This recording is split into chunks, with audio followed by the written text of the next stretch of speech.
அவரே காங்கிரஸ் கட்சியோட தலைவராக பதவி ஏற்றுக்கிறாரு. அவர் பதவி ஏற்றதுக்கப்புறமா மோதிலால் நேருவும் அவரும் சேர்ந்து இந்த சட்டசபை தேர்தலில் ஜெயிச்சா போதும், ஈஸியாக இந்தியாவுக்கு விடுதலை வாங்கி கொடுத்துடலாம் அப்படின்ற ஒரு திட்டத்தை போடுறாங்க. ஆனால் இந்த திட்டத்தை காந்தியோட ஆதரவாளர்கள் எதிர்க்க ஆரம்பிச்சிருக்காங்க. இதனால சிஆர் தாஸுக்கும் காந்திக்கும் சின்னதாக ஒரு சண்டை வருது. இப்படி ஒரு சண்டை வந்ததுனால காந்திக்கு பதிலடி கொடுக்கணும்னு சொல்லி சிஆர் தாஸ் சுய ஆட்சி கட்சி அப்படின்ற ஒரு இயக்கத்தை ஆரம்பிக்கிறாரு. அது கூடவே சுயராஜ்யா அப்படின்ற ஒரு பத்திரிகையும் ஆரம்பிக்கிறாரு. அதுக்கு சுபாஷ் சந்திர போஸை ஆசிரியராக நியமிக்கிறாரு. இதுக்கப்புறம் எங்கேருந்து சுபாஷ் சந்திர போஸுக்கும் காந்திக்கும் சண்டை ஆரம்பிக்குதுன்னு பார்த்தீங்கன்னா, ஜாலியன்வாலா பாக் படுகொலை அப்படின்ற ஒரு விஷயத்த டயராஜ் அப்படின்ற ஒருத்தர் தலைமையேற்று நடத்துகிறாரு.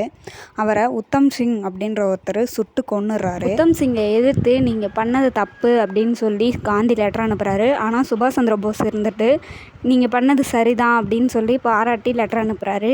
இதில் தான் காந்திக்கும் சுபாஷ் சந்திர போஸுக்கும் சண்டை ஆரம்பிக்குது. அது